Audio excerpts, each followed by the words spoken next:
Bonjour, beauté, shalom, mes frères et sœurs dans le Seigneur.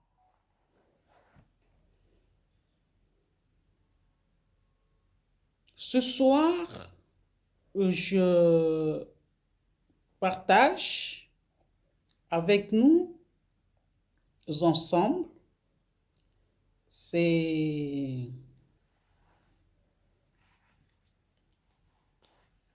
sous les thèmes pourquoi la vie nous rend notre propre reflet. Pourquoi? Dans la vidéo précédente, nous avons relevé la marche, notre marche sur terre. En termes clairs, nous avons partagé dans Chronique des Corinthiens 4, 6. Des Corinthiens 4, 6 nous dit: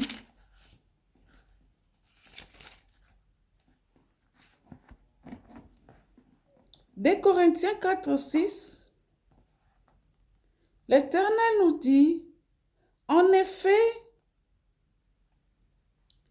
le même Dieu un jour a dit que la lumière brille du sein de ténèbres, à lui-même brille dans notre cœur pour y faire resplendir la connaissance de la gloire de Dieu qui rayonne du visage de Jésus-Christ. Ici, ce passage nous parle de la lumière de Dieu qui brille, qui peut briller à travers nos cœurs pour refléter la gloire de Dieu. Et dans Genèse 1:3, l'Éternel ordonna à l'existence de la lumière. Il instruisit et dit que la lumière soit, et la lumière fut.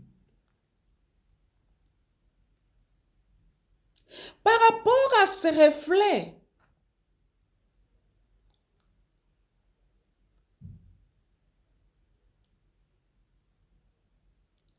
que notre propre vie nous rend, Ecclésiaste 9:1, en résumé, nous parle de la vanité. Tout est vanité. Il n'y a rien de nouveau sous le soleil. Vanité des vanités. Et comment nous, comme enfants de Dieu, comprenons comment mener notre vie quand nous constatons que la vie ne nous rend que notre reflet? Et pourquoi cela? Ça veut dire seulement que c'est juste une conséquence de notre interaction avec le monde et les choses que nous faisons. Positives, négatives, oui. Ça a toujours des conséquences. Dans la vie, il y a toujours des conséquences positives ou négatives.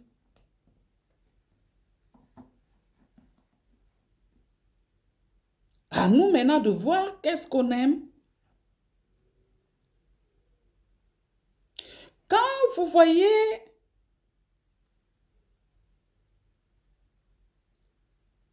que les choses, que notre miroir ou notre propre vie nous rend le reflet, prenons un exemple de miroir. Quand tu te regardes toi-même le matin dans ton miroir, il te donne ton reflet. si tu es belle, si tu as maintenu ta beauté, si tu as maintenu ta santé, quand tu te regardes, est-ce que tu lis la tristesse qu'il y a dans tes yeux? Oui, le miroir nous rend vraiment le reflet de ce que nous sommes, sans tricher.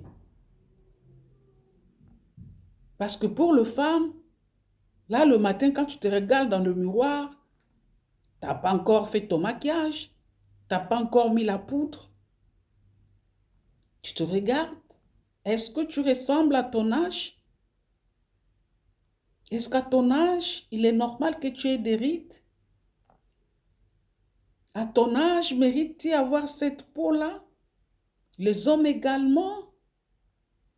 Quand tu te regardes, tu as 20 ans, 30 ans, 40 ans.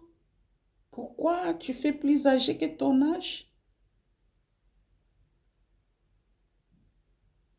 Tout ça, tu meurs de chagrin, tu as des soucis. Le positif est que quand tu te regardes, tu t'admires. Tu trouves que tu as rajeuni. Tu as ton sourire. Et ça constitue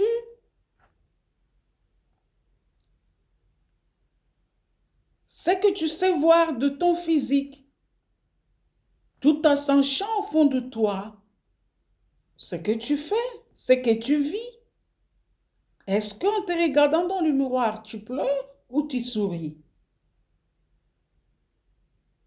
Tu souris ou tu as de l'amertume ou tu as de la tristesse? Parce que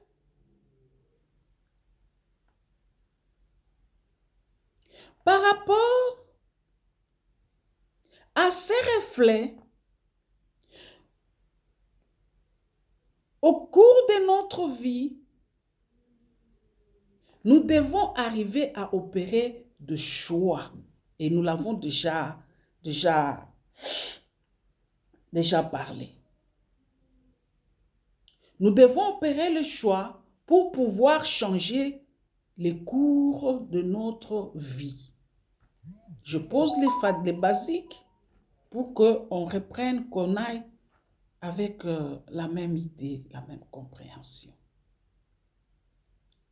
Alors, cette cours de notre vie est tributaire ou est dépendant ou la réussite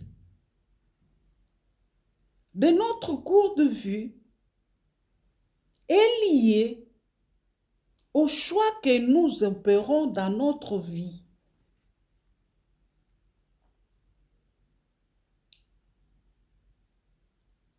D'où il y a cette nécessité de noter que quand nous opérons le choix, nous devons assumer les conséquences. Parce que le choix que nous opérons dans nos vies peuvent nous apporter les conséquences positives ou négatives. Et donc, nous devons vivre conséquemment avec la posture que nous prenons, avec les attitudes que nous prenons.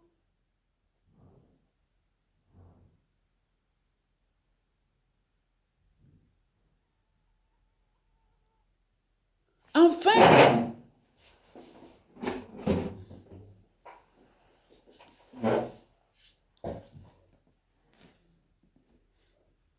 d'avoir un bon reflet dans notre vie.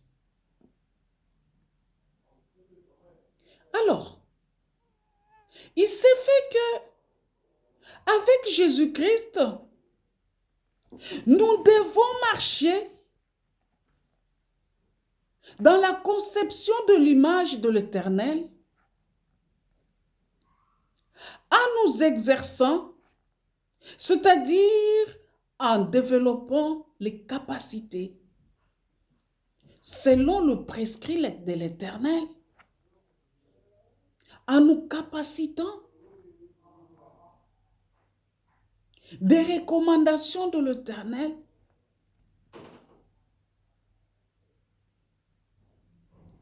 surtout la recommandation principale qui est l'amour. Nous devons aimer. Excusez-moi. Nous devons pardonner. Nous devons faire du bien. 2 Corinthiens 4, 10 à 12. Ici, il s'agit de la souffrance et de la transformation. La souffrance révèle la vie de Jésus-Christ en nous. C'est Jésus-Christ qui a souffert, qui est mort à la croix pour nous.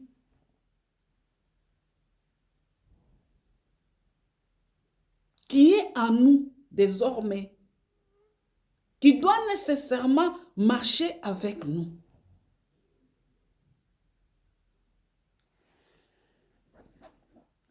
Nous lisons 2 Corinthiens 4, 10 à 12. Oui, nous portons toujours et en tout lieu dans notre corps la mort de Jésus, afin que la vie de Jésus soit, elle aussi, rendue manifeste par notre corps, car sans cesse, nous qui vivons, nous sommes exposés à la mort à cause de Jésus, afin que la vie de Jésus-Christ soit aussi rendue manifeste dans notre corps mortel.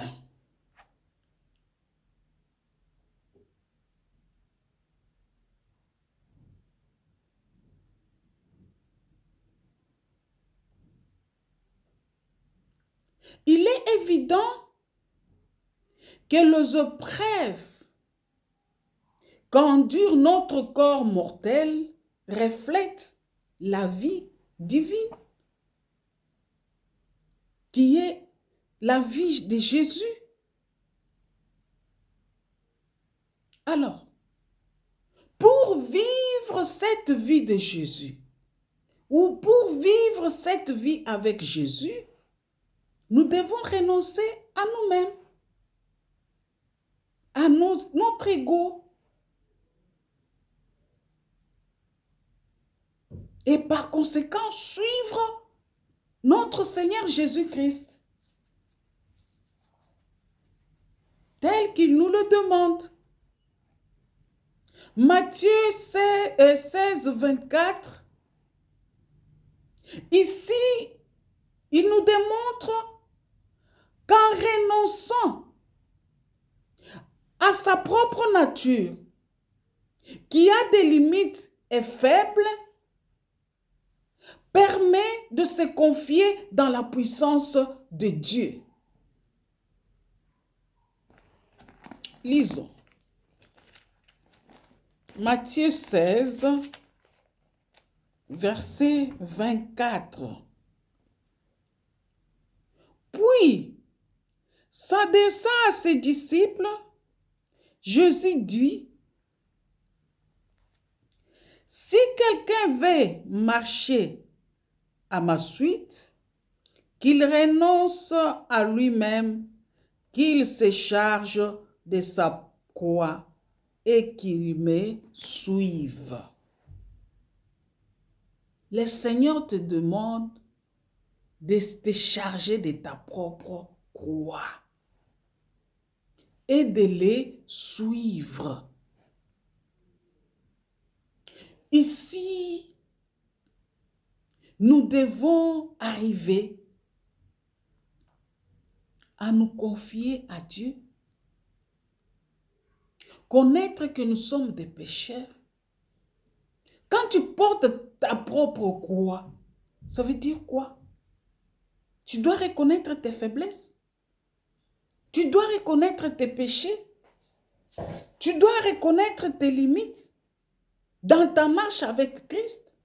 Tu dois avoir l'humilité de demander pardon, de confesser tes péchés, de te repentir pour être en communion avec le Saint-Esprit.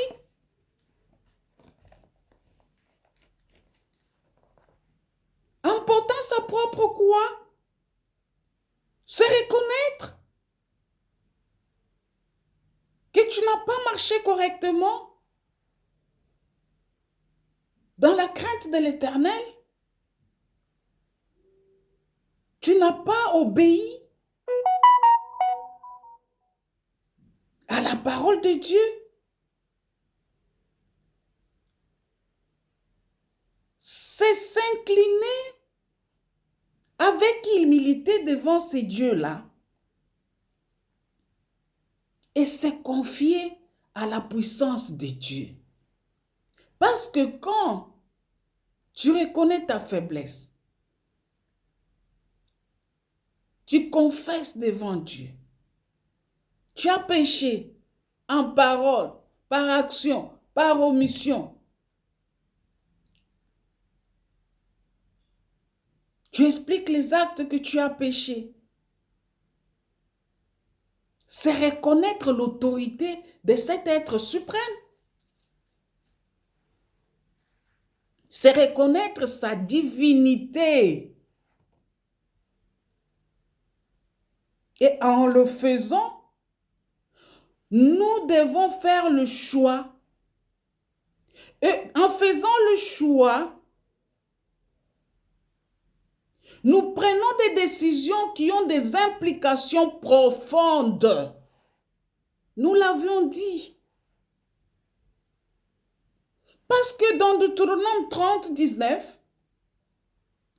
l'Éternel nous demande de faire le choix entre la vie et la mort, entre la bénédiction et la malédiction, mais tout en nous donnant une option, une promesse, que si on choisit la vie, ça va être pour le bien de toute notre descendance, pour nous et pour notre descendance. Lisons Deutéronome 30, Deutéronome 30, 19.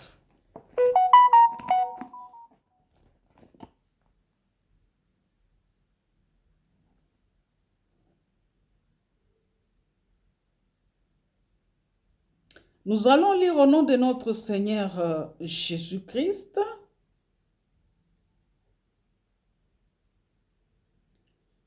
Je prends aujourd'hui le ciel et la terre à témoin. Je vous offre le choix entre la vie et la mort, entre la bénédiction et la malédiction. Choisissez donc la vie, afin que vous viviez, vous et vos descendants. Shalom. Ici, nous avons, dans la première partie, quand même donné beaucoup d'explications. Bref, l'Éternel nous met devant notre responsabilité. Nous devons faire un choix de la vie ou de la mort. Mais en faisant le choix de la vie avec Jésus-Christ, nous allons vivre bien avec notre descendance. Ça ne va pas seulement être la vie sur terre. Nous allons aussi jouir de cette vie éternelle. Nous avons dit nous devons accepter nos limites. Nous devons pratiquer la compassion. Nous avons développé cet aspect de compassion dans la première partie. Nous devons la pratiquer.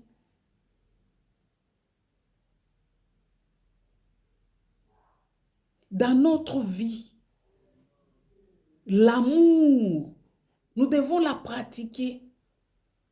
Aimer son prochain, aimer son Dieu de tout son cœur, de toute son âme. Aimer l'Éternel, c'est l'obéir. Aimer l'Éternel, c'est faire ce qu'il nous demande. L'amour que l'Éternel nous demande, c'est d'aimer aussi son prochain comme nous nous aimons.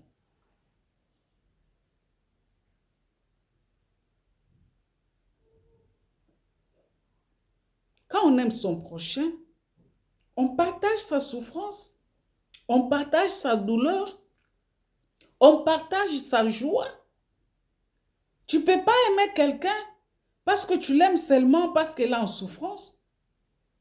Quand tu la vois sourire, tu te fâches, ça, ce n'est pas de l'amour. Aimer son prochain, c'est le soutenir dans toutes les circonstances de sa vie, heureuses ou malheureuses. Toi, tu ne peux pas aimer ton prochain seulement parce que il te soutient financièrement. Les jours qu'il ne te soutient plus, il n'y a plus cet amour. L'amour d'intérêt. Là, tu es là chez lui chaque matin, sans invitation. Tu viens, tu t'imposes. Tu as transformé cette maison en ton siège. Et la personne t'accueille avec beaucoup d'amour. Mais toi, tu as un amour d'intérêt. Et tu sais qu'en venant, en rentrant, tu vas rentrer avec le paquet, il y aura le transport, il y aura des opportunités et tout. Les jours que ces opportunités se terminent et finissent, il y a des familles aujourd'hui qui n'ont plus de visites. Hein? Oui. Et pourtant, il y a un moment, ils étaient même débordés de visites. Il y a de ces gens-là aujourd'hui, leur téléphone ne sonne plus. Même un petit message de bonjour, ils ne reçoivent plus. Parce qu'il n'y a plus d'intérêt.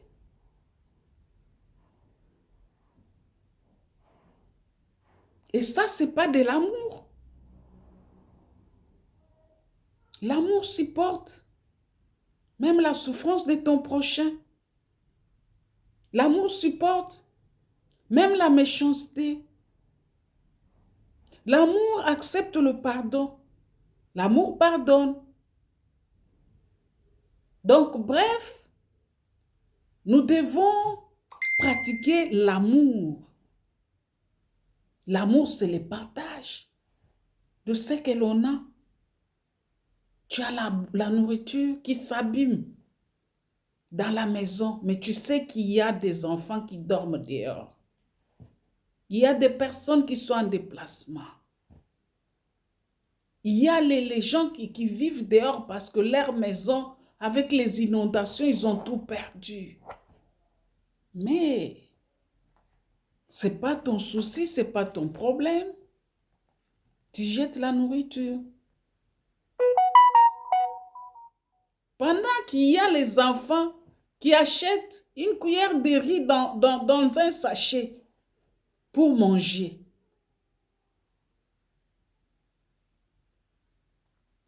Ce soir, l'Éternel nous demande plutôt de pratiquer l'amour. Nous devons avoir la foi dans le processus de notre transformation. Et nous devons faire le choix tout en nous alignant dans la volonté de Dieu. Les choix judicieux. Dans la volonté, il y a la volonté permissive et la volonté de l'Éternel.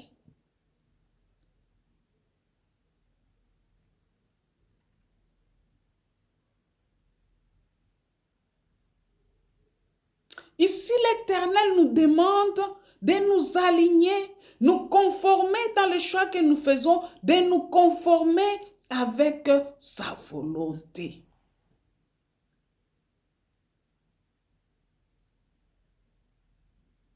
Tu poses ton problème à Dieu. Il te répond négativement, mais parce que physiquement tu trouves que ça brille, tu refuses de t'aligner à la volonté de Dieu. Tu opères le choix de l'appréciation humaine, de ce que tes yeux voient. Or, l'Éternel te dit, ce n'est pas ça ton chemin, parce qu'il voit ce qu'il y a derrière. Mais toi, tu refuses.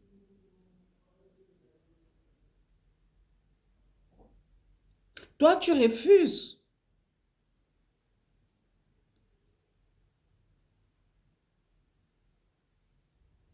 Il y a même des jeunes filles, beaucoup de jeunes filles aujourd'hui. La plupart, tu le vois, elles pleurent, elles sont devenues mamans. Parfois, tu regardes, tu dis, il y a des choses. Des mamans qui te disent, mais cet homme, mes parents avaient refusé ce mariage. J'ai forcé. Les parents avaient bien vu. Oui, mon cœur désire. Ici, l'Éternel ne veut pas le mon cœur désire. Ici, l'Éternel veut que nous nous alignions à sa volonté. En reconnaissant nos faiblesses, en reconnaissant que la nature humaine est faible, nous devons aussi accepter la souffrance. Peut-être que par cette souffrance, c'est un moyen pour Dieu de se révéler à nous. Il y a les gens, quand tout va bien, ils oublient. Ils oublient l'existence de l'Éternel ou ils commencent à faire avec négligence le travail de l'Éternel. L'Éternel peut te frapper quand il trouve que tu es plongé dans la distraction. Tu commences à avoir des maladies qui se répètent dans la maison. Tu es toujours dans la distraction.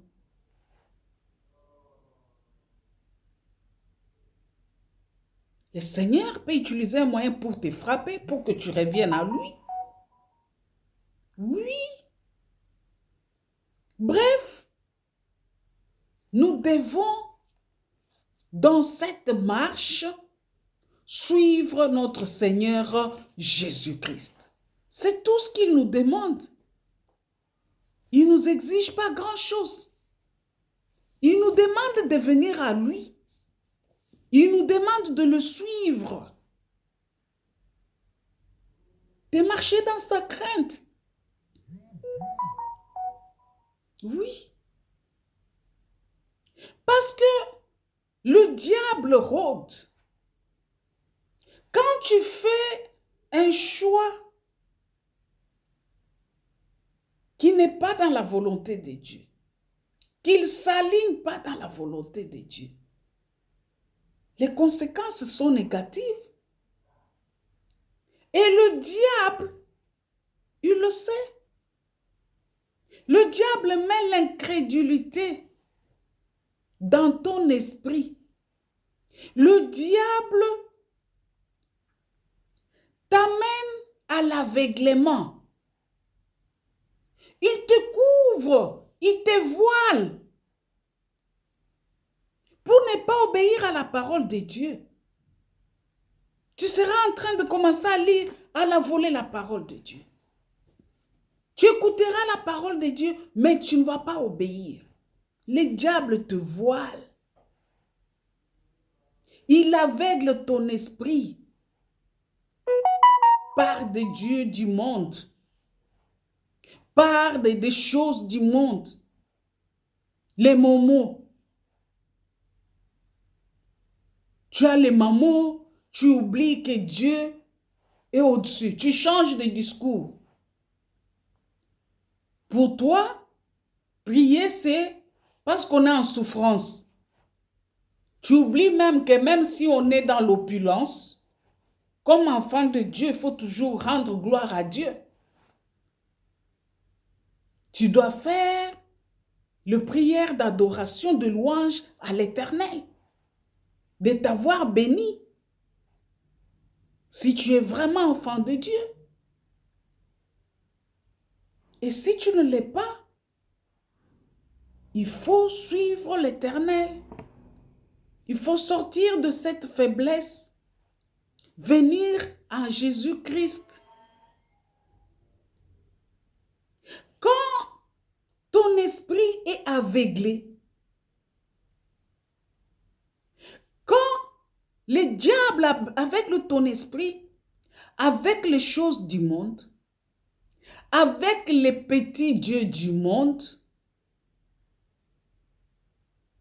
ça veut dire qu'il t'empêche de briller, de vivre la gloire de Dieu, de voir briller la gloire de Dieu dans ta vie. Le diable t'en empêche. Les petits dieux, les petites gloires, des petites alliances inutiles, des petites conventions limitées. Les diables t'aveuglent dans ça. Tu te vois que tu es devenu un petit Dieu. Tu commences à décider sur les hommes. Tu mets fin aux vies des gens parce que tu es devenu un petit Dieu. Et ces petits dieux-là te guident. Ton esprit est aveuglé. Comme Pharaon. L'Éternel envoie Moïse, lui demande de libérer les enfants d'Israël. Pharaon n'écoute pas. Le Dieu endurcit son cœur. Oui. Le Dieu a endurci son cœur pour éclater la gloire. Parce que Pharaon, ce n'était pas un homme de la destinée de l'Éternel. Il était accroché à ses petits dieux. Il était accroché aux choses du monde. Son esprit était corrompu. L'esprit de Pharaon était tordu. Pharaon n'écoutait rien qui venait de Dieu, aucune instruction, il n'obéissait. Malgré Moïse par l'Éternel, agissait. Son seul serpent a avalé tous les serpents de Pharaon, mais ça ne l'a pas empêché de rester dans sa position, de refuser de libérer les enfants d'Israël. Shalom. Non, ce soir, le Seigneur, l'Éternel, nous appelle à obéir à sa parole. Comme enfants de Dieu, nous avons plutôt cette opportunité de cette lumière de l'Éternel qui nous prépare pour la gloire future, qui nous prépare pour la gloire éternelle, qui nous prépare pour la grande gloire. que l'homme ne peut pas donner, que l'homme ne peut pas nous offrir. Oui.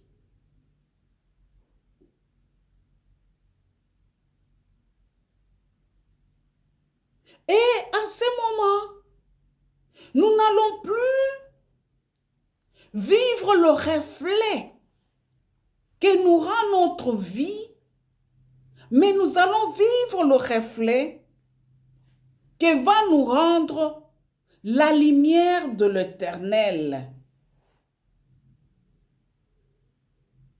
Le plus important, c'est de ne pas nous concentrer sur des choses invisibles et des choses visibles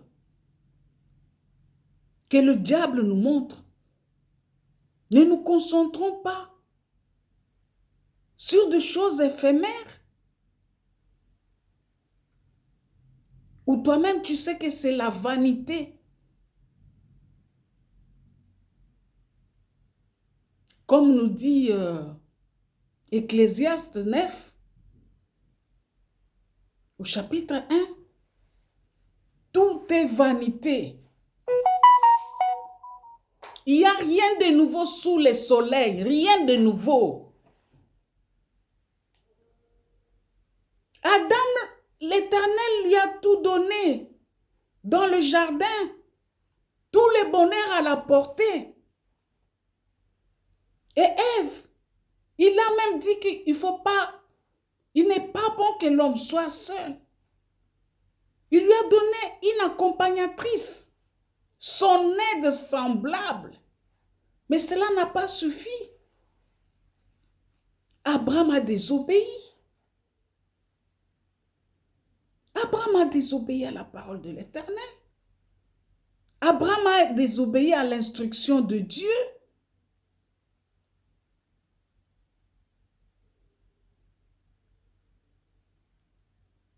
À un certain moment, le monde s'est méconduit de la manière où cela a irrité la colère de l'Éternel.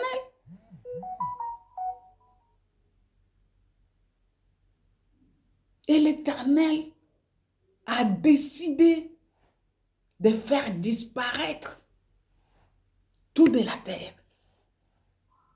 Mais au moins, il a porté son choix sur Noé, qu'il a demandé de sauver. Lui, Noé, sa famille et les espèces, toutes les espèces sur terre. Les prendre, le mâle et femelle. Et ceux qui accepteront d'aller avec lui dans les bateaux qu'il construisait. Et quand Noé a obéi, quand il construisait son bateau, les gens se moquaient de lui. Ils le prenaient pour un fou. C'est comme aujourd'hui. Le Seigneur te dit, viens à lui. Accepte ta faiblesse et accepte de marcher dans la lumière de l'Éternel. Porte ta croix, porte toi-même ta croix. Oui. Parce que tu es faillible. Tu es faible, porte ta croix et viens à Jésus. Suis Jésus. Répands-toi. Confesse, répands-toi. Suis Jésus. Par cette responsabilité d'opérer les choix judicieux, nous devons assumer les conséquences dans nos décisions. Aujourd'hui, le Seigneur te parle. Il t'invite. Prends la décision, viens à lui. Mais si tu n'obéis pas, de venir à Christ. Assume. Il y aura des conséquences. Oui, oui. Il y aura des conséquences. La conséquence, ça va être quoi? Quand on n'est pas en Christ, la conséquence, c'est la mort. Quand tu ne viens pas en Christ, c'est la mort physique et la mort spirituelle. Toi, tu n'as pas besoin de la vie éternelle à cause des choses du monde, à cause de la courte joie, à cause des choses éphémères. Tu résistes à venir à Christ. Christ a besoin de toi. Christ t'appelle ce soir. Il veut que tu appliques l'amour. Il veut que tu appliques la compassion. Il veut que tu acceptes d'être conduit par sa lumière.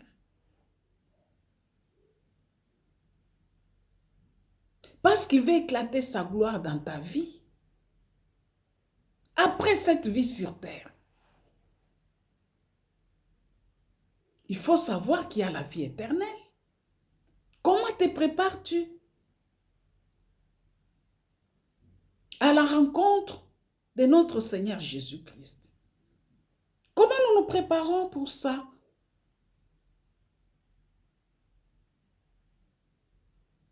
Dieu est fidèle. Dieu utilise tous les moyens pour vous atteindre, pour nous atteindre. Ce soir, l'Éternel veut que ce soit lui le reflet. Ce soit lui qui nous rend le reflet de notre vie. Ce soit Jésus-Christ qui nous rend le reflet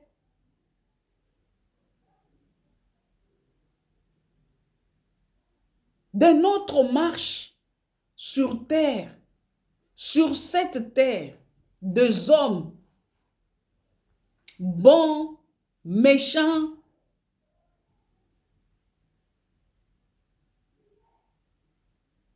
Ce monde de diversité, ce monde de contradictions, ce monde de bonnes et de mauvaises choses,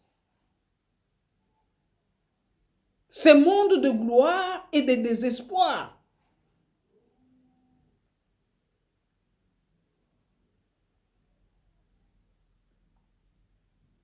Vous savez, quand j'étais étudiante, il y avait un musicien, je ne vais plus trop me rappeler de phrases, mais il y a des phrases qui me sont restées en mémoire. Il chante des chansons, mais il chante beaucoup des chansons éducatives. Des chansons éducatives, oui. Alors, le monsieur là disait Bomengo atankala tokozwa tokokoma lokola bango. Et il dit, est-ce que baye bazwa, est-ce que basimba sultan ya Nzambe? C'était des chansons, c'est Redi Amissi pour ne pas le citer. Il chantait, quand je suivais ces chansons, ça me motivait. Et en suivant ces chansons, ça me donnait la force de me battre. Oui. Quand on me présentait, je voyais les autres, quand ils voient l'enfant d'un ministre, ça c'était complexe. Moi, je regardais. Et quand j'écoutais la chanson là, j'ai dit, Et moi, je répondais, et yaza moi la ministre Menga, na kokoma mukonzi. Je veux me battre. Et je faisais rigoler aux proches avec qui on était, le fait, comment il s'appelle encore, John Tumba, Mamba, Kabibois. Moi, je leur disais, attendez, vous allez voir. Quand moi, je vais finir mes études, je vais gagner la vie et je commencerai à venir vous distribuer à manger ici. Vous allez voir, attendez. On rigolait. Vous voyez? Si pour la chanson, que la créature de Dieu, à qui Dieu a donné l'intelligence, dans son métier, il a chanté cette chanson motivatrice. Cette chanson qui inspirait. Cette chanson qui donnait la détermination. Combien fort la parole de Dieu peut me motiver, peut nous motiver. Combien bien fort la parole de Dieu peut nous inspirer. Combien bien fort la parole de Dieu peut nous donner la détermination, la confiance en soi. Combien fort Jésus-Christ peut être notre force, notre motivation, notre modèle. Pourquoi? Qu'est-ce qui va nous empêcher de le suivre? Pour que sa lumière éclaire notre chemin, pour que sa lumière éclaire notre vie, pour que sa lumière éclaire notre destinée, pour que sa lumière éclaire nos familles, pour que sa lumière éclaire nos projets. Lui-même, Christ est en lumière. Jésus-Christ en nous, c'est l'espérance de la vie. Jésus-Christ en nous, c'est la vie elle-même.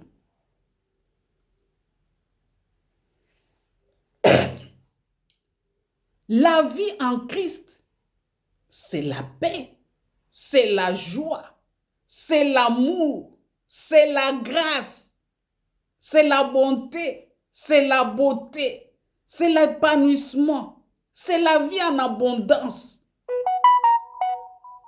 Et pour tout couronner, la vie avec Christ, par Christ et en Christ, c'est la vie éternelle. Shalom. Shalom. Qui veut vivre le reflet de la lumière de l'Éternel désormais? Qui décide ce soir à opérer un choix judicieux? Qui décide ce soir à opérer le choix de Jésus-Christ? Qui décide ce soir à suivre Jésus-Christ comme modèle, comme référence?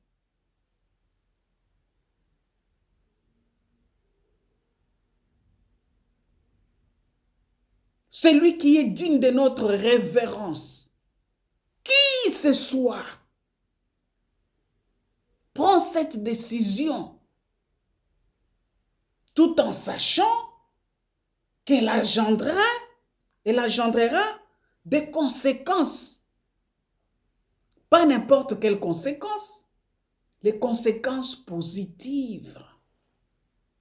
Dans la vie courante, nos décisions nous apportent des décisions, des conséquences majoritairement négatives.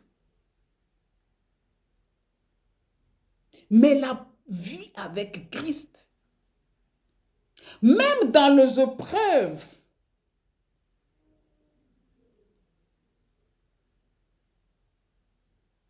on tient bon. On dit, l'Éternel est avec moi. Il me fait passer par cette épreuve parce qu'il veut se témoigner pour sa gloire. Parce qu'il veut se révéler à moi pour mon bien. Il veut se révéler dans ma famille pour notre délivrance. Il veut se révéler dans notre famille, dans ma vie, pour ma restauration. Il veut se révéler dans ma vie pour que je hausse la tête, que je marche tête haute. Tu as longtemps marché tête courbée.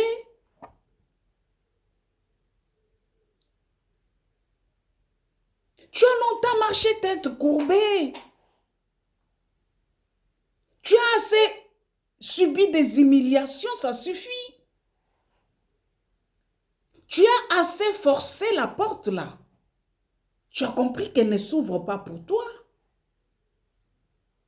Mais viens à Jésus. Suis Jésus.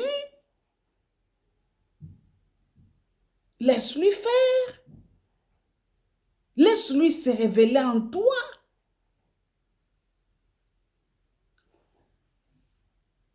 Avec le choix du diable,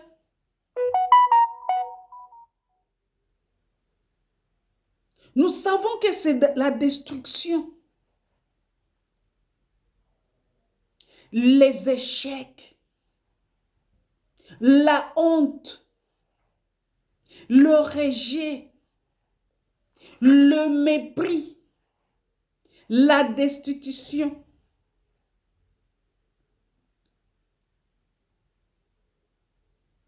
Tu as vendu maison.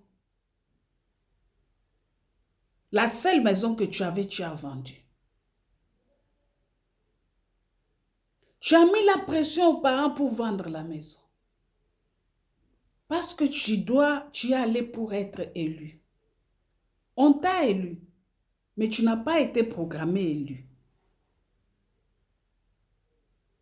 Tu as hypothéqué la maison pour prendre le crédit, pour battre campagne. Tu as battu campagne, tu n'as pas été élu. Aujourd'hui, tu es malade. Parce que tu t'es rendu compte que tu as perdu. Parce que tu n'avais pas associé Dieu. La lumière de Dieu ne t'a pas conduit. Aujourd'hui, tu te retrouves locataire avec les enfants. Tu as vendu la parcelle, tu n'as même pas eu 100 voix, même pas 80 voix. Non.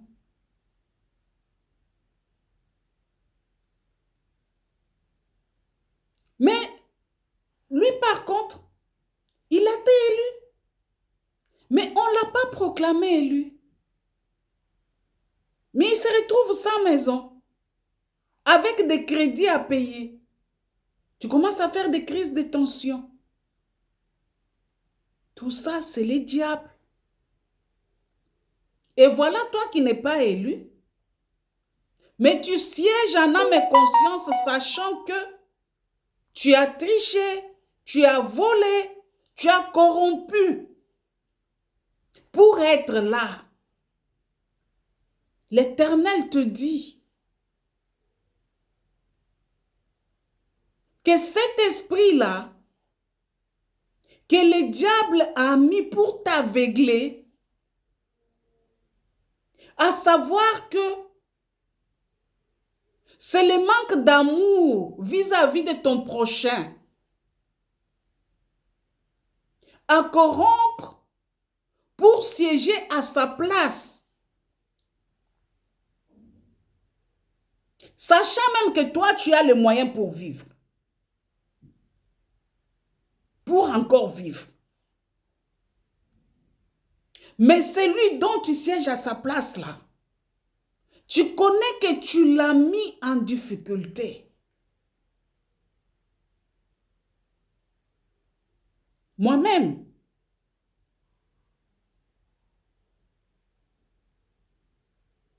je suis parmi ces cas. Et j'en connais beaucoup de cas. Dernièrement même. Donc, vous avez les résultats. J'ai vu beaucoup de cas. Les gens ont les résultats, les bulletins avec eux. Les voix même, il y a un grand écart. Mais non. Sur la même liste, vous trouvez que cette liste qui a gagné, mais quelqu'un qui a 2000 voix siège. Mais celui qui a 10 000, 20 000 voix ne siège pas. Et la personne est normale. Le Seigneur vous invite ce soir à ce que votre esprit sorte de cet aveuglement. De comprendre que l'Éternel veut que nous appliquions l'amour, la compassion. C'est le manque de compassion. Comment vous dormez, sachant que vous siégez à la place de quelqu'un? Comment vous dormez? Mungu wangu. Pitié, Seigneur Jésus. Pitié. Que chacun porte sa croix. L'Éternel dit que chacun porte sa croix. Porte ta croix. Porte ta croix. Là où tu es, là où je suis, là où nous sommes, que chacun porte sa croix. Porte ta croix.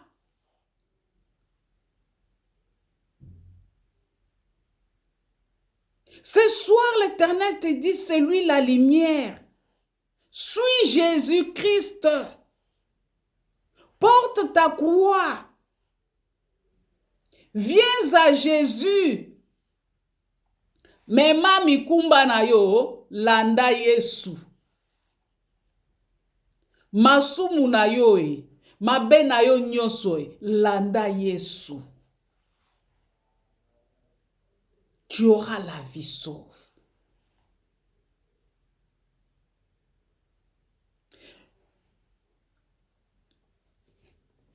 Vous savez, dans la vie courante, parfois, quand on fait des choix,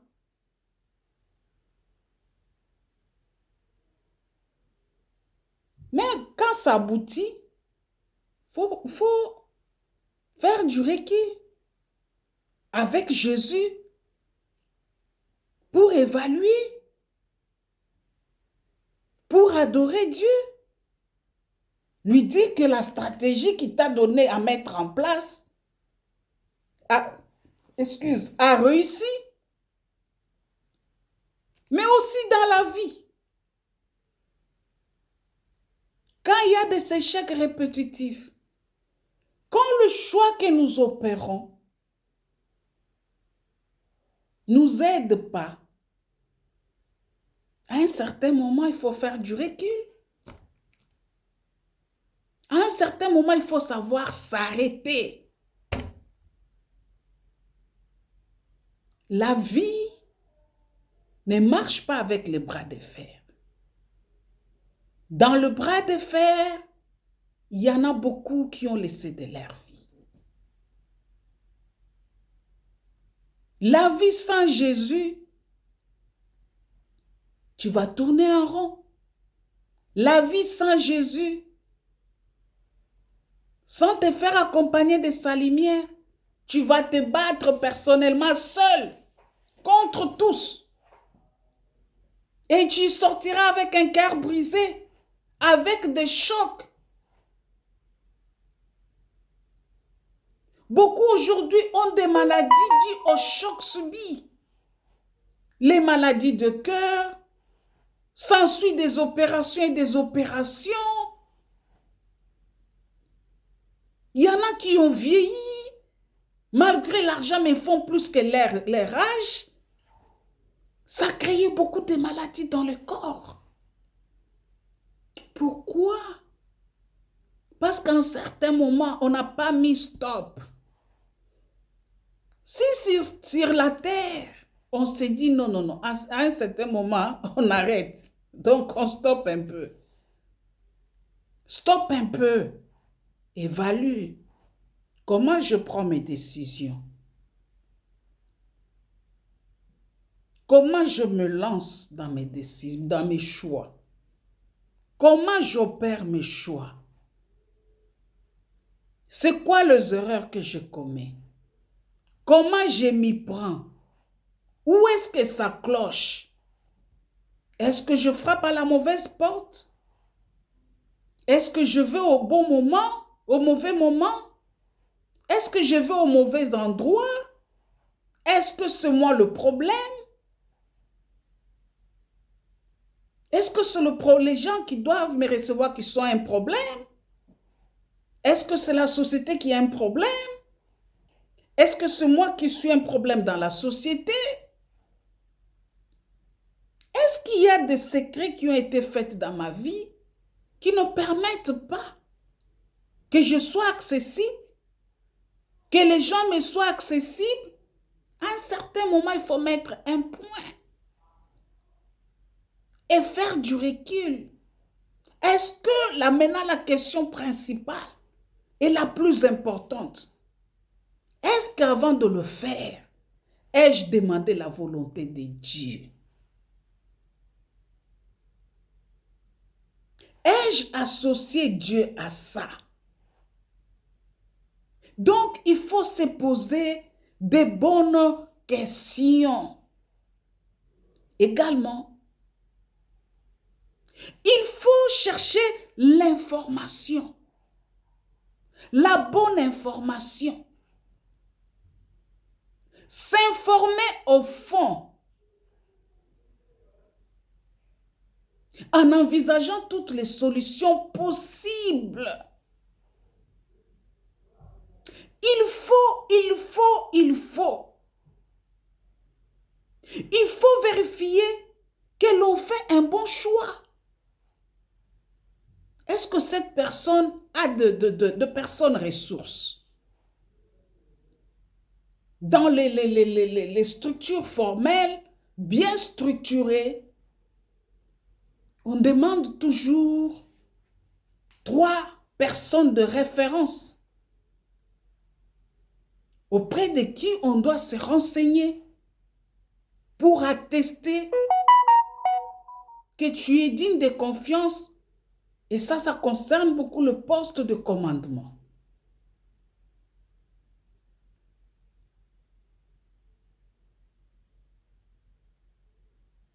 Donc, tu te formes tu te poses sur toutes ces questions-là. Tu mets ton stop. Et quand tu réaliseras que je fais ça sans associer mon Dieu, et tu reviens à la source. Naliziba. Liziba oekawukakate ezaso Yesu liziba ya bomoi. Jésus-Christ, la source de vie intarissable, la source de bénédiction, la source de grâce, la source de bonté,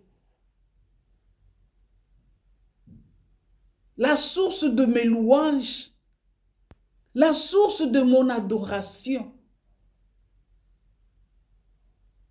C'est toute une prière de gloire une prière de grâce,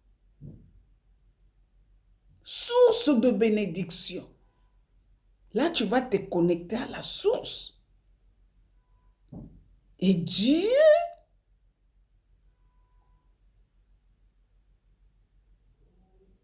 à travers la lumière de Jésus-Christ, il va se révéler. Il va t'éclairer. Donc, nous devons comprendre que si, dans cette vie courante, avec le fonctionnement humain, nous devons prendre toutes ces histoires-là en compte. Nous allons comprendre que, avec Jésus, c'est la réussite. Avec Jésus, nous allons marcher dans sa crainte. Parce que, avec Jésus, le choix avec Christ nous renforce. Le choix avec Christ nous guide.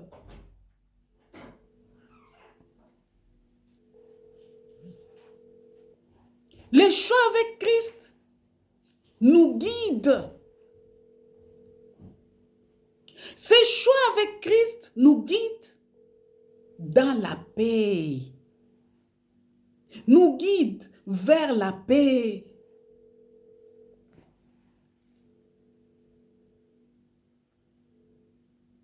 Les choix avec Christ nous sécurisent. Les choix avec Christ nous donnent la joie. Le choix avec Christ nous transforme pour que nous devenions des témoins de l'Éternel, les témoins de Jésus-Christ.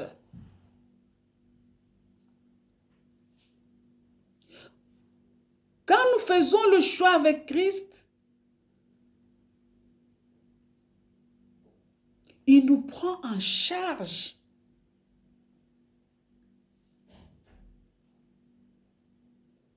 Il nous conduit.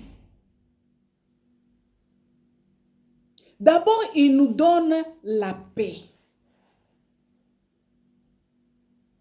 Que personne au monde ne peut nous donner. Il nous donne l'amour que personne au monde ne peut nous donner. Parce que l'amour de Christ guérit notre âme. Notre âme se nourrit de l'amour. Quand nous venons à Christ, il va guérir notre âme. Il va nous donner l'amour qui va guérir notre âme. En venant à Christ, nous allons impacter les autres par notre sagesse,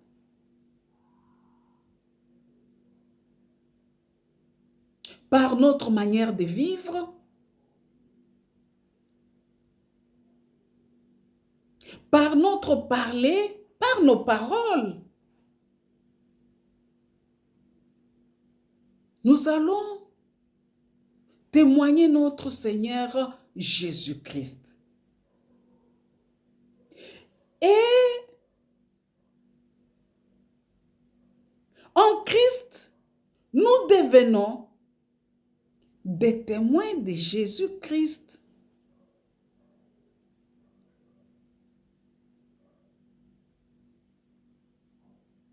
Nous allons être de témoignages de la transformation que Christ a opérée dans nos vies. Et nous allons hériter la vie éternelle qui est au-dessus de toutes choses. Oui. À quoi bon d'amasser tous ces biens du monde et manquer au rendez-vous céleste? Shalom. À quoi bon? manquer au rendez-vous céleste.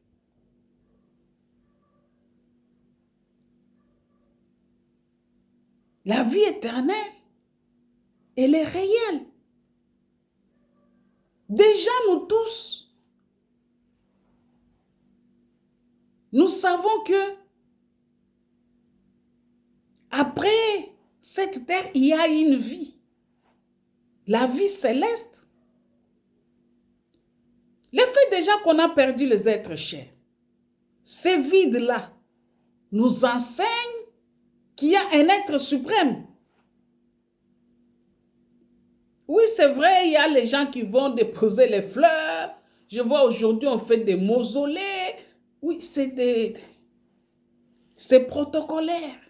Le corps, l'esprit est rentré vers l'être divin qui avait donné ce souffle de vie. Tout ce qui est là-bas, qu'on a mis là-bas, c'est redevenu la terre. C'est redevenu la terre.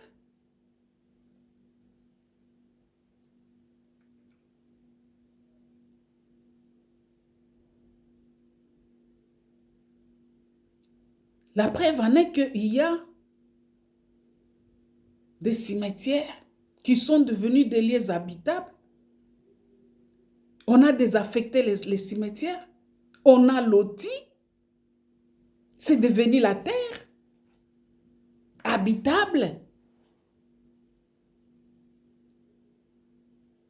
Il n'y a même pas longtemps, récemment, on a vu des images où les gens sont allés construire dans les cimetières, à côté, donc dans les cimetières pratiquement. Donc c'est pour vous dire que quand on voit tout ça, nous devons croire à cette divinité suprême qui est l'éternel Dieu.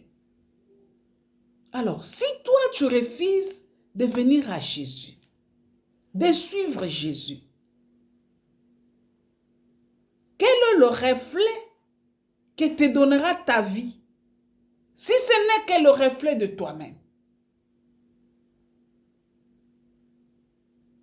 Le reflet de ta désobéissance avec ses conséquences qui sont ta propre destruction. Tout se vit sur terre. Tout se paye sur cette terre. Mais le plus important est que ton âme soit à Christ. Ton esprit soit connecté à Christ, à l'Esprit de Dieu. Mon frère, ma soeur, ce soir, je nous invite à suivre Jésus. Je nous invite à nous s'accrocher à Jésus. Je nous appelle à revenir à Jésus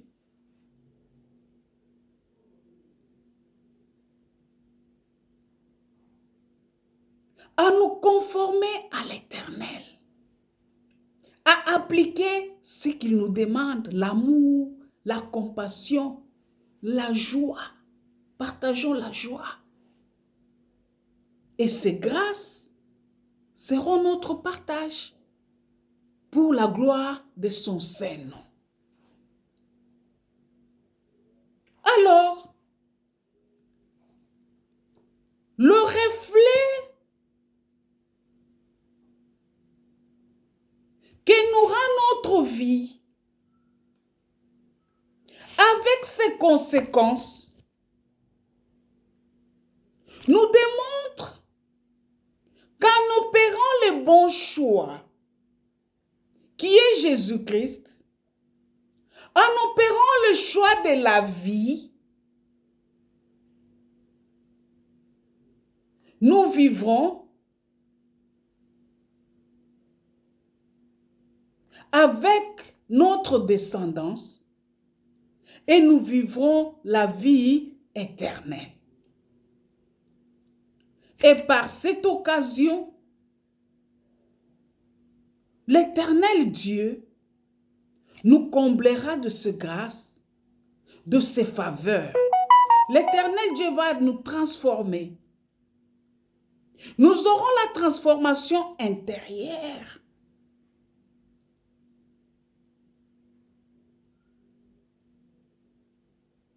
Nous serons délivrés. Nous serons dignes d'être appelés enfants de Dieu. L'Éternel va nous donner la force et le pouvoir.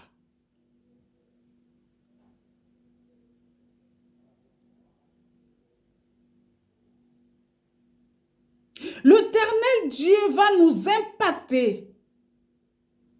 L'Éternel va nous bénir spirituellement. C'est la bénédiction de l'Éternel qui enrichit. Quand nous sommes bénis spirituellement, le spirituel appelle le physique. La bénédiction spirituelle s'impose dans le physique. Abraham a été béni spirituellement et s'est concrétisé dans le physique. Un homme richement béni, notre Père de la foi, dont nous sommes la descendance. Nous sommes les fils et les filles d'Abraham. C'était la promesse. Je te bénirai. Je bénirai ta descendance. Bénédiction spirituelle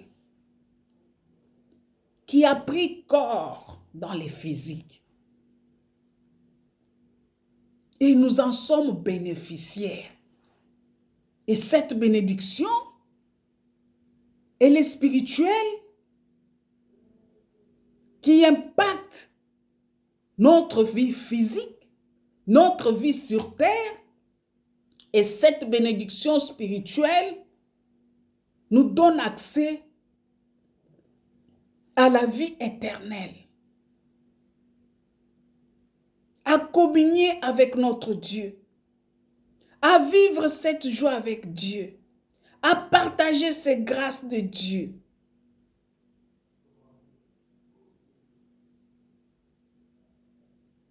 Shalom.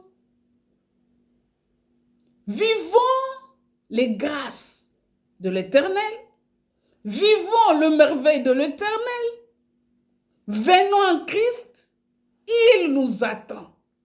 Il nous appelle. Il a besoin de nous. Et sa lumière nous éclaire. Sa lumière nous conduit. Sa lumière nous guide. Sa lumière nous oriente. Sa lumière nous montre le chemin. Et sa lumière nous donnera le reflet d'être le témoignage de Jésus-Christ.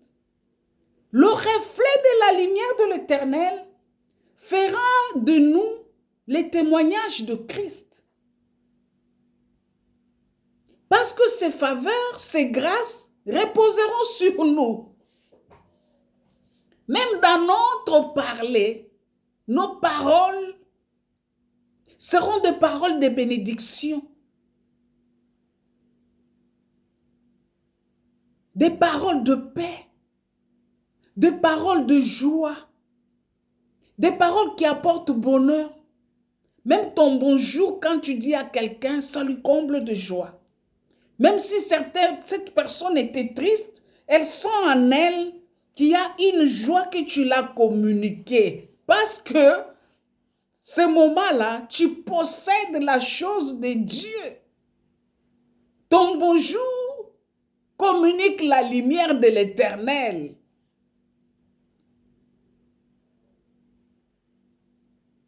Amen. Voilà comment le Seigneur nous conduit et est capable de conduire notre vie. Ce soir, faisons le choix. À nous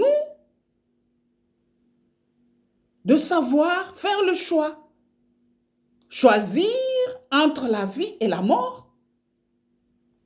Choisir entre la malédiction et la bénédiction.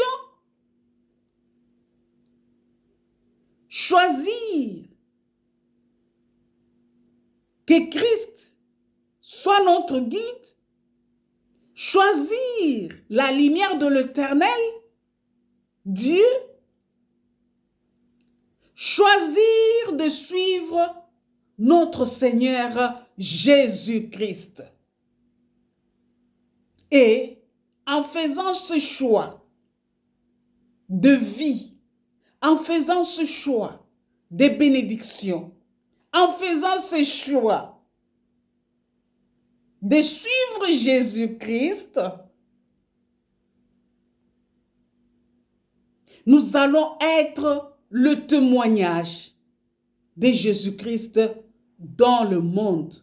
Nous allons être le témoin de Jésus-Christ dans notre environnement, dans notre société, dans notre église, dans le monde, dans notre milieu de travail, dans nos familles, dans notre couple, avec nos enfants, avec nos voisins. Nous allons être le témoin de Jésus-Christ. Que Dieu vous bénisse.